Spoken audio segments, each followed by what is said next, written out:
सो package का discussion start कर रहे हैं. एक्सरसाइज 1 स्ट्रक्चर ऑफ एटम से स्टार्ट करना है. And first question you asked is question number 35. So question number 35 देखिए, it's given a particle is moving 3 times faster than the speed of the electron. If the ratio of wavelength of particle and the electron is 1.8 into 10 to the minus 4, then the particle is. तो देखो basically de Broglie wavelength से relate करना है. De Broglie wavelength का formula होता है lambda equal to H upon M V. यहाँ से दोनों पार्टिकल्स के मास का रेशियो निकालेंगे हम लोग. तो particle is moving 3 times faster than the electron. तो वेलोसिटी ऑफ इलेक्ट्रॉन अगर वी ई मान लेते हैं तो पार्टिकल की जो वेलोसिटी वो 3 टाइम्स वेलोसिटी ऑफ इलेक्ट्रॉन है.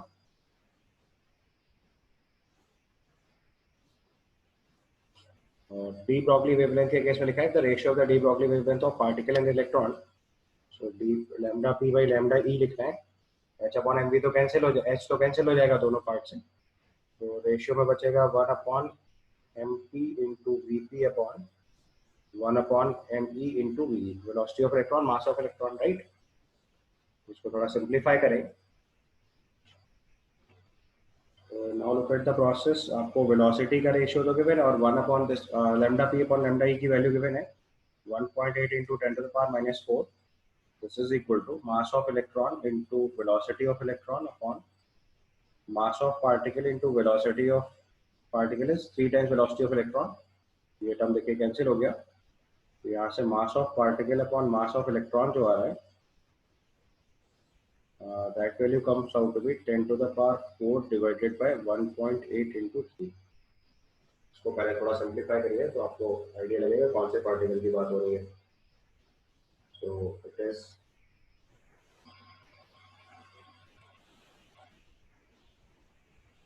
approximately 185 something 1850 something आने लगेगा. तो जो मास ऑफ पार्टिकल है वो 1850 टाइम्स मास ऑफ इलेक्ट्रॉन है. ये रेंज इसकी हो गई प्रोटॉन या न्यूट्रॉन. 1837 बताया था प्रोटॉन का मास और न्यूट्रॉन का मास थोड़ा उससे ज्यादा होता है. ये सर्टेनली न्यूट्रॉन हो जाएगा. तो पार्टिकल इज न्यूट्रॉन. तो मास ऑफ प्रोटॉन और मास ऑफ इलेक्ट्रॉन का रेशियो बताया था 1837 टाइम्स होता है मास ऑफ प्रोटॉन. न्यूट्रॉन उससे थोड़ा ज्यादा होता है. ठीक है. इसके बाद क्वेश्चन नंबर 39. क्वेश्चन नंबर 39 में देखो लिखा है assume that you are traveling with a speed of 90 km per hour in a small car with a mass of 1050 kg. If the uncertainty in the velocity of the car is 1%, what is the uncertainty in the position of the car? देखो हाइगनबर्ग uncertainty principle apply करेंगे. तो हाइगनबर्ग uncertainty principle से delta x into delta p must be greater than equal to h upon 4 pi. ठीक है. तो जो delta p है आपका वो uncertainty in momentum is mass which is 1050 kg into uncertainty in velocity. तो uncertainty in velocity 90 kilometre per hour दे रखा है. So 90 into 10 to the power 3 meters हो गया into 3600 इतने मीटर पर सेकेंड हो गया. और उसमें uncertainty कितनी है 1%. तो डेल्टा एम पी हो गया.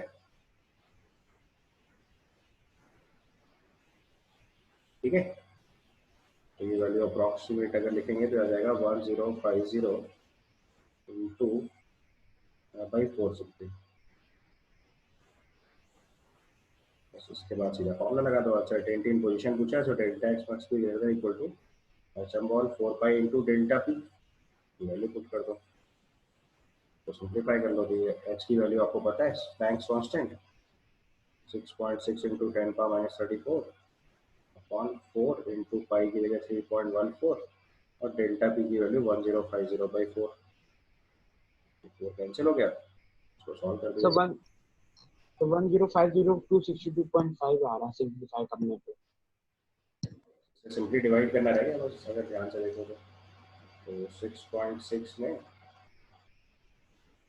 3.14 से डिवाइड करो पहले और बाद में 1050 से डिवाइड कर दो.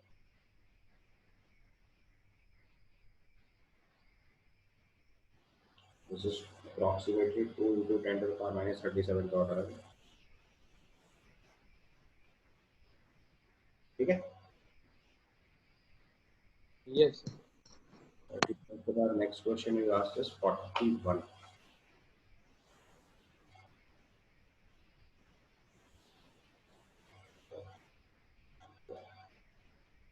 क्वेश्चन नंबर 41 देखिए. 41 लिखा था dissociation energy of hydrogen is 430.53 kilojoule per mole. If hydrogen is dissociated by the elimination of radiation of wavelength 253.7 nanometer, the fraction of radiant energy which will be converted into kinetic energy. तो देखो concept क्या है कि आपने पहले तो hydrogen का जो मॉलिक्यूल है उसको ब्रेक करके एटम बनाया और उस एटम के बाद जो बची हुई एनर्जी है वो किस फॉर्म में प्रेजेंट है, काइनेटिक एनर्जी की फॉर्म में। तो पूछ रहा है कितनी काइनेटिक एनर्जी में कन्वर्ट हुआ। और थोड़ा यूनिट्स पे ध्यान देना है, जो आपको डिसोसिएशन एनर्जी दे रखी है वो 1 मोल के लिए दे रखी है, पहले उससे एक हाइड्रोजन मॉलिक्यूल के लिए निकालेंगे, ठीक है। और जो रेडिएशन एनर्जी दे रखी है वो आपके लिए एक हाइड्रोजन मॉलिक्यूल के लिए दे रखी है, ठीक है। तो हम क्या करते हैं, पहले आपके एक हाइड्रोजन मॉलिक्यूल के डिसोशिएट करने की एनर्जी निकालते हैं। तो energy of dissociation of one hydrogen molecule let से निकालते हैं सबसे पहले। तो ये वैल्यू दे रखी है 430.53 इंटू 10⁻³ इतने जूल फॉर 1 मोल। तो अवोगाद्रो नंबर से डिवाइड कर दो, इतने जूल पर एटम आ जाएगा, पर मॉलिक्यूल आ जाएगा। ये एनर्जी तो कंज्यूम हो गई। और जो रेडिएशन एनर्जी आपने दे रखी है वो कितनी दे रखी है, वो आएगी hc बाई लैम्डा से। तो देखिए this is equal to hc by lambda. इसको सिंप्लीफाई करेंगे 6.6 into 10⁻⁻34 into 3 into 10⁸ divided by wavelength is given 253.7 nanometer, so into 10⁻⁹ इतने जूल।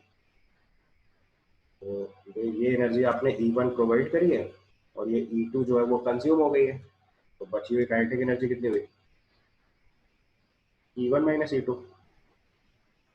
और क्वेश्चन में पूछा था fraction of radiant energy which is converted into kinetic energy. तो percentage of energy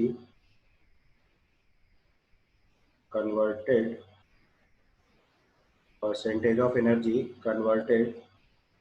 into kinetic energy will be equal to E1 minus E2। ये तो kinetic energy है, कितने में से कन्वर्ट हुआ, E1 में से, इंटू 100। ये सॉल्व करना है। तो आपको E1 E2 मैंने अलग अलग रिपोर्ट किया हुआ है, अब उसको फॉर्मूले पुट करके वैल्यू निकालिए। कर लोगे सॉल्व आगे, एक बार फिर से बता दीजिए। तो हमने सबसे पहले क्या करा, हाइड्रोजन मॉलिक्यूल को डिसोशिएट कराने के लिए जो एनर्जी लग रही है वो निकालनी है। तो आपको डिसोशिएशन एनर्जी देखो 1 मोल के लिए दे रखा है, तो एक मॉलिक्यूल में कितना होगा, अगर उस नंबर से डिवाइड कर दो। ये वो एनर्जी है जो कंज्यूम हुई बॉन्ड ब्रेक करने में। जो हमने प्रोवाइड करी है वो किससे करी है, वेवलेंथ दे रखी है आपको रेडिएशन की 253.7 नैनोमीटर। ये एनर्जी आपने प्रोवाइड करी है, तो hc बाई लैम्डा से वैल्यू निकाल लो। तो E1 आपने एनर्जी प्रोवाइड करी और E2 जो है वो कंज्यूम हो गई। तो जो बची हुई एनर्जी है वो काइनेटिक एनर्जी फॉर्म में होगी। तो E1 माइनस E2 क्या होगा, काइनेटिक एनर्जी। देखो पता है जो कि परसेंटेज ऑफ एनर्जी जो कि काइनेटिक एनर्जी में कन्वर्ट हुआ है। तो टोटल एनर्जी E1 थी, उसमें से E1 minus E2 kinetic energy में कन्वर्ट हुआ। तो परसेंटेज कैसे निकालेंगे, E1 minus E2 by E1 into 100। E1 E2 के अलग अलग वैल्यू निकाल के पुट कर दीजिएगा नीचे। सर 8.68% आ रहा है।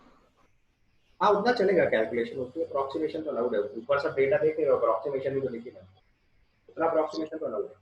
8 पॉइंट चेक नहीं करना था, ये आंसर लिख देना। ओके सॉल्व करा, इसका आंसर आ रहा है 8 पॉइंट समथिंग। यस सर 8.68 आ रहा है। तो ठीक है, तो 8.76% अलाउड है। एक्चुअली में हमने अब जैसे 6.626 होता है एग्जैक्ट वैल्यू, अगर एच की लिखेंगे तो ऐसे सबकी वैल्यूज हैं, थोड़ी थोड़ी वेरिएशन है।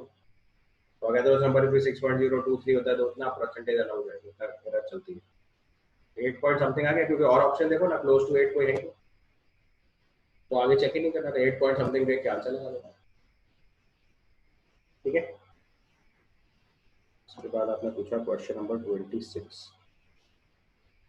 26 में लिखा pick out the orbital with the maximum number of nodal planes. तो maximum number of nodal plane किसमें आएगा, dx में। इसमें एक मिसप्रिंटिंग है, वो सही कर लो। ये 4dz² होगा, 4dx² तो कुछ होता ही नहीं। ये ऑर्बिटल सही कर लीजिएगा, दिस इज 4dz², ठीक है। तो dxy में 2 नोडल प्लेन होंगे, dz² में 0 नोडल प्लेन होगा, 5s में 0 नोडल प्लेन होगा, 2px में 1 नोडल प्लेन होगा। समझ गया ना। क्वेश्चन नंबर 26 में dxy में 2 नोडल प्लेन होंगे, ऑलरेडी बताया हुआ 2 नोडल प्लेन कौन कौन से बताया ना। तो 2 नोडल प्लेन आएंगे, एक तो हो जाएगा एक्स जेड, एक वाई जेड, अगर प्लेन लिखना है तो अभी आप लिख सकते हो X Z and Y Z, उसके बाद 4t z² and 5s, zero nodal plane.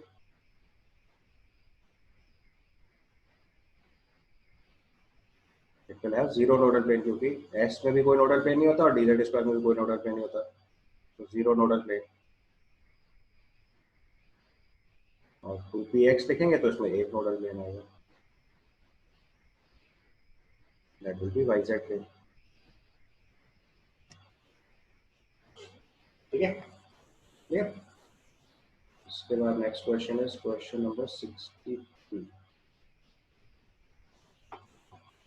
Question number 63। 63 में लिखा highest value of E by m for anode ray has been observed for the discharge tube filled with, तो सीधा सवाल बेटा E by m ratio का मतलब क्या होता है, मास टू चार्ज रेशियो लिखना है। E by m रेशियो मतलब मास टू चार्ज रेशियो लिखना है एनोड रे में। तो सबके क्या बनेंगे, डायरेक्ट फॉर्म बनेंगे, तो जिसका मास सबसे कम होगा उसी का E by m सबसे ज्यादा आएगा। Lower mass higher E by m, तो उसका आंसर क्या हो जाएगा, हाइड्रोजन। हाइड्रोजन का मास सबसे कम होगा तो उसका E by m रेशियो सबसे ज्यादा आएगा। ठीक है, इसके बाद क्वेश्चन यस सर। 65 में लिखा था D Broglie wavelength of tennis ball of 60 gram moving with the velocity plus, सीधा सवाल था, ये तो नहीं कर पाए। एक सवाल तो कराया था सीधे, de Broglie wavelength lambda equal to h/mv लगाना है। So h is 6.6 into 10 to the power minus 34, mass of ball 60 gram है तो केजी में कन्वर्ट कर लेना, वेलोसिटी 10 मीटर पर सेकंड, ये सॉल्व कर दीजिए बस। तो this is approximately 10 to the power minus 33, तो value approximately 10 to the power minus 33 metre की रेंज में है। ठीक है, 65 के बाद नेक्स्ट क्वेश्चन 46।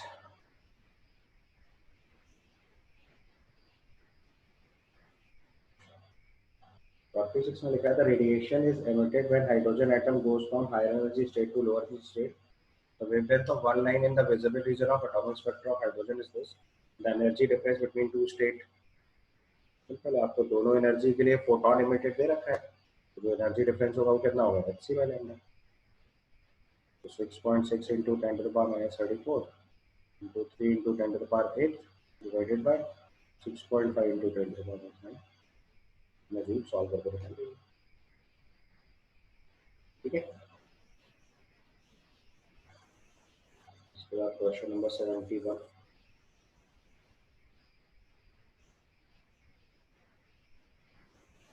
एक बार क्वेश्चन नंबर 66 भी बताना। क्वेश्चन नंबर 66 देखिए, question number 66 is given the ionization therapy of hydrogen atom is this. The energy required to excite the electron from an atom from n equal to 1 to n equal to 2. तो आपको gap between first energy level and second energy level लिखना है। तो जो ionisation energy होता है उसका minus sign जो लिखते हैं लोग, तो आयनाइजेशन एनर्जी होता है उसका माइनस साइन लिख देते हैं, तो that is simply energy of first orbit. Yes 1.312 into 10 to the power 6 joule per mole. और E2 लिखेंगे तो -13.6 z² by n² होता है, तो रिलेशन तो वही रहेगा 1.2 into 10 to the power 6 into z² by n²। Hydrogen atom है सो 1² by 2², ये आ जाएगा -1.312 into 10 to the power 6 by 4। और उसने पूछा इन दोनों के बीच का डिफरेंस, तो E2 - E1 निकालना है, तो वैल्यू आ जाएगी 1.312 into 10 to the power 6 into 3 by 4। ये सॉल्व करके निकालेंगे, हेलो सॉल्व 1.312 में 3 by 4 मल्टीप्लाई करना, 9.84 into 10 to the power 5 joules per metre. जो आयनाइजेशन एनर्जी होती है उसका ऑपोजिट साइन या माइनस साइन होता है वो फर्स्ट ऑर्बिट की एनर्जी होती है, क्योंकि आयनाइजेशन एनर्जी का मतलब फर्स्ट ऑर्बिट से इनफाइनाइट तक भेजना है, तो फर्स्ट ऑर्बिट और इनफाइनाइट के बीच का जो गैप है that is ionisation energy. Infinite पे एनर्जी 0 होती है, तो फर्स्ट ऑर्बिट एनर्जी को माइनस में लिख दो, आंसर। सर आयनाइजेशन एनर्जी को -1 ऑर्बिट के इक्वल करते हैं ना सर एनर्जी। ये मतलब क्या होता है, E infinity माइनस E1, और E infinity 0 होता है। जो सॉल्व करना है तो आयोनाइजेशन एनर्जी जो होता है बेसिकली क्या होता है, E infinity माइनस E1 ये होता है, और E infinity हमेशा 0 होता है, तो बेसिकली आयोनाइजेशन से क्या हो गया, माइनस टाइम्स E1।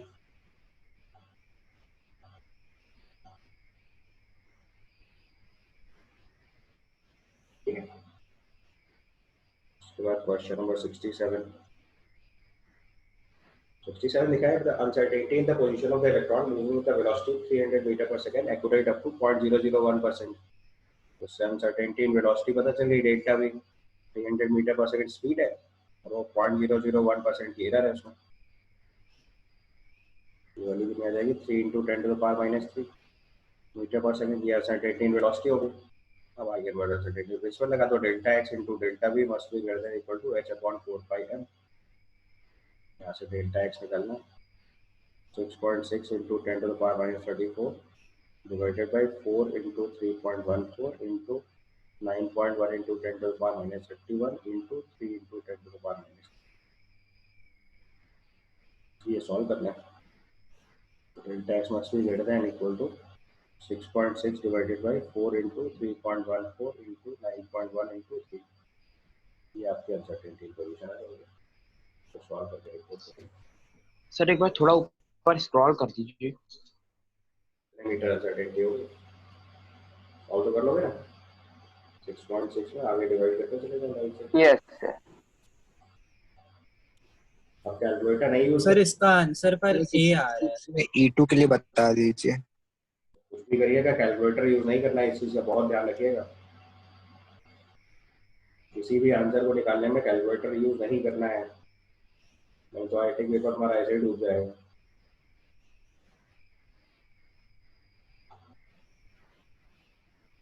तो ये आपका 0.0192 समथिंग आया होगा सॉल्व होकर, वैल्यू सॉल्व होकर आ रही होगी अप्रॉक्सीमेटली 0.0192, इसी को 19.2 × 10⁻³ 1.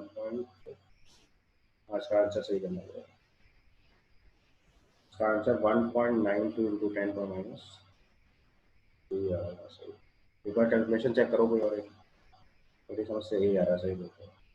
यस सर ए ठीक आ रहा है सर। सही कर लीजिए फिर। क्वेश्चन नंबर 67 का आंसर ए आना चाहिए सॉल्व होकर।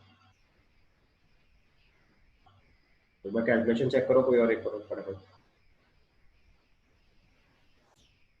तो एनर्जी होती है दैट इज -13.6 Z²/m² होता है, तो इलेक्ट्रॉन वोल्ट में होता है, अभी जूल्स पर मोल में कन्वर्ट किया तो कांस्टेंट वैल्यू बदल गई, बाकी फॉर्मूला तो Z²/m² ही रहेगा। तो यहाँ पे भी फॉर्मूला लगाया हमने Z²/n² वो Z अप्लाई कर दिया। तो जो 1² लिखा वो Z² लिए लिखा है, जो 2² लिखा हुआ n² लिए लिखा है, n = 2 है। ठीक है, इसके बाद क्वेश्चन नंबर 71 देखो। 71 लिखा है then unknown it is known that atom contains proton, neutron and electron. The mass of the neutron is assumed to half of the original value. The mass of the neutron is assumed to be half of its original value, whereas that of proton is assumed to be twice of its original value. Then the atomic mass of carbon 6C14, देखो carbon हमारे पास 6C14 अगर, तो उसमें number of proton जो हुए वो 6 हुए, और नंबर ऑफ न्यूट्रॉन जो है वो 8 हुए। तो उसका जो मास नंबर आता है 14 होता है, दोनों का सम। ये एटॉमिक मास लिखना है तो 14 हो गया, क्योंकि दोनों का मास 1 यूनिट लेते हैं। अब उसने बोला हुआ है कि जो न्यूट्रॉन है वो अपने ओरिजिनल मास का आधा हो गया, तो मतलब हमारे पास जो 8 न्यूट्रॉन है उसका मास कितना रह जाएगा टोटल। तो न्यू एटॉमिक मास अगर रूल से लिखेंगे तो जो न्यूट्रॉन 8 है उसका मास 4 न्यूट्रॉन के बराबर काउंट करेंगे, और प्रोटॉन का मास अपना डबल है, तो मतलब 6 12 काउंट करेंगे, तो टोटल मास कितना होगा 16। सो इंक्रीज ऑफ मास कितना आ रहा है, ये चीज समझ में आई ना। नॉर्मली प्रोटॉन और न्यूट्रॉन का मास 1 ग्राम पर मोल एज्यूम करते हैं, अप्रॉक्सीमेटली 1.007 प्रोटॉन होता है, 1.008 न्यूट्रॉन होता है, अप्रॉक्सीमेटली 1 ग्राम पर यूनिट ले लेते हैं दोनों का, तो मास 14 काउंट कर दिया। प्रोटॉन का मास डबल हो गया तो 6 को 12 काउंट करेंगे, और न्यूट्रॉन का मास हाफ हो गया तो 8 को 4 काउंट करेंगे, तो इंक्रीज मास हो गया वो 2 यूनिट हो गया। उसका परसेंटेज इंक्रीज निकलेंगे, 40 में से 2 इंक्रीज करा है तो 100 में कितना करेगा ये परसेंटेज हो गया, तो 2/40 into 100 सॉल्व कर लीजिए, 14.28% इंक्रीज होगा। ठीक है,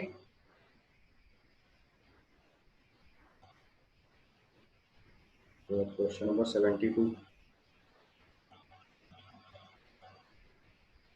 में दिया हुआ है an electron, proton and alpha particle have kinetic energy 16e, 4e and e respectively.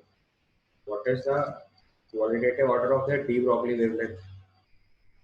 de Broglie wavelength होती है lambda, that is h upon under root of 2m into ke होता है। ठीक है, तो अब हमारे पास एक इलेक्ट्रॉन है, एक प्रोटॉन है और एक अल्फा पार्टिकल है। उसका मास तो बहुत कम होता है, नेग्लिजिबल। प्रोटॉन का मास अगर mp मानते हैं तो अल्फा पार्टिकल का मास 4 टाइम्स ऑफ प्रोटॉन मास हो जाएगा, क्योंकि अल्फा पार्टिकल मतलब 2 प्रोटॉन 2 न्यूट्रॉन।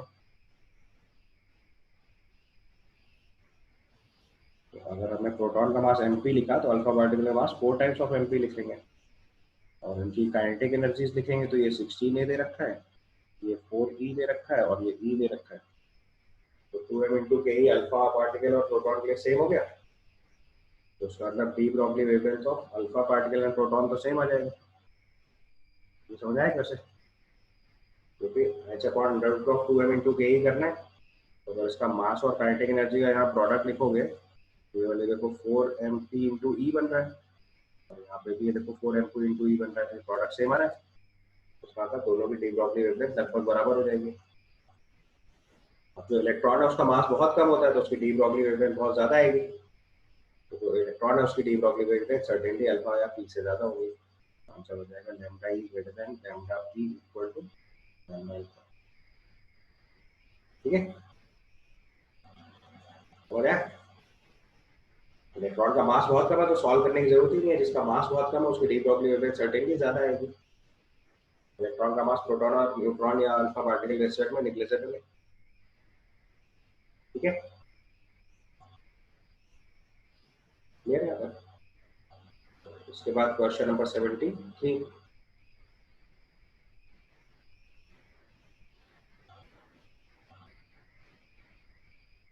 क्वेश्चन नंबर 73 देखो,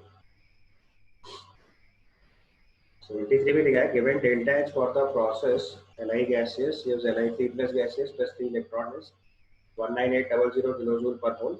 I1 for lithium is given, then I2 plus I3 for Li plus respectively. तो लिथियम का अगर एलिमेंट है तो एक एक करके इसको आयनाइज कराओ, Li प्लस प्लस इलेक्ट्रॉन, एक और बार आयनाइज कराएंगे Li प्लस को तो Li2 प्लस प्लस इलेक्ट्रॉन, और एक और बार आयनाइज करेंगे तो Li3 प्लस प्लस 3 इलेक्ट्रॉन। इस सिस्टम में आपको समझ आना चाहिए ये हाइड्रोजन लाइक है,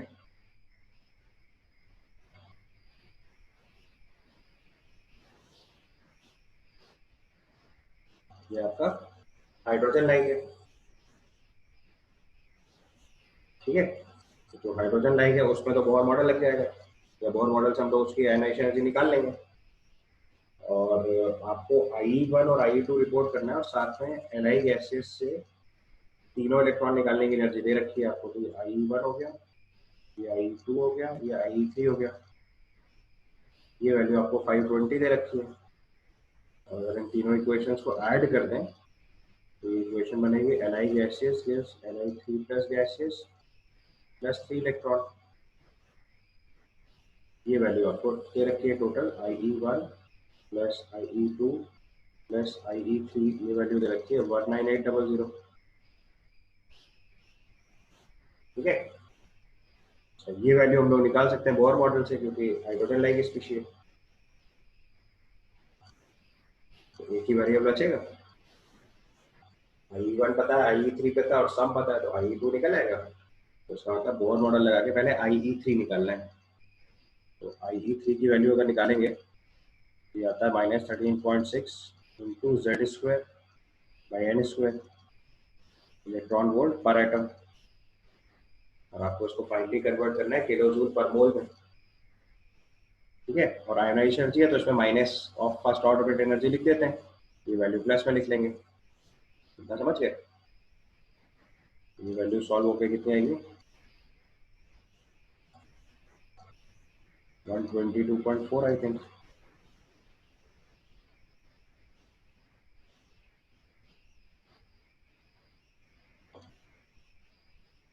इतने इलेक्ट्रॉन वोल्ट आ रहा है. 1 electron volt is 1.6 into 10 to the power minus 19 joule, और 1 मोल के लिए इतना है 6.02 into 10.23, इतने जूल्स पर मोल हो गया. ये सॉल्व करके पहले रिपोर्ट करिए कितनी वैल्यू आ रही है.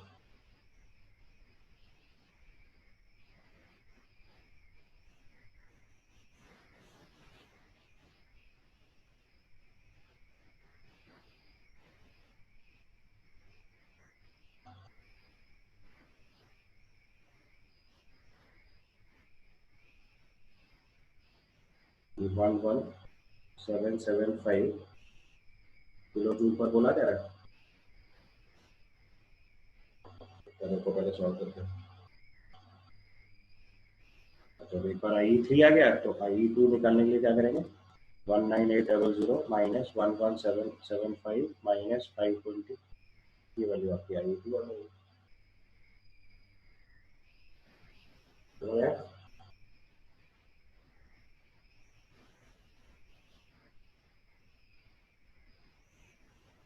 7505. एक जगह बहुत मॉडल लगाना था, बाकी दो वैल्यूज, एक वैल्यू गिवन थी तो दूसरी वैल्यू अपने आप मैथमेटिकली सॉल्व हो जाएगी. तो प्रोसीजर आपको सॉल्व करना, ठीक है.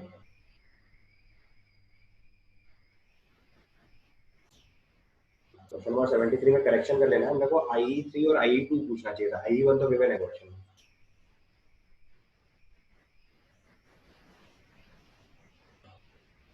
ठीक है, चलिए सही. आंसर सॉल्व होके चेक कर लेना. Final answer 7750 kilo joule per मोल IE2 आ जाना चाहिए, और IE3 की वैल्यू 17775 किलो जूल पर मोल आ जाएगी. हाँ, उसके बाद आपने क्वेश्चन नंबर 23 और पूछा, वो देखिए. क्वेश्चन नंबर 23 में पूछा है minimum number of orbitals possible for a shell containing G subshell. तो जिसमें G सबशेल होगा पहले उसकी L की वैल्यू रिपोर्ट करेंगे. तो G सबशेल का मतलब हुआ L is equal to 4, L equal to 0 S subshell, L equal to 1 P subshell, L equal to 2 P subshell, L equal to 3 F subshell, L equal to 4 G subshell. तो G subshell मतलब L equal to 4 होना जरूरी है, और अगर L equal to 4 होगा तो N की जो मिनिमम पॉसिबल वैल्यू है 5 होनी चाहिए, क्योंकि L की वैल्यू n-1 के बराबर होती है, इससे बड़ी हो ही नहीं सकती. तो मिनिमम N जो आएगा वो 5 होगा. अगर मिनिमम वैल्यू ऑफ N 5 है तो मिनिमम नंबर ऑफ ऑर्बिटल्स कितने होते हैं? n². So minimum number of orbitals are actually n², तो वो कितना आ जाएगा? 25. कल आपको फॉर्मूला सिखाया था, नंबर ऑफ ऑर्बिटल्स का मतलब कितना होता है? n². n की वैल्यू मिनिमम 5 होनी चाहिए. 6 भी हो सकती है, 7 भी हो सकती है, बट 5 से कम नहीं हो सकती, क्योंकि L की वैल्यू n-1 से बड़ी नहीं होती. Maximum value of L is n-1. ठीक है.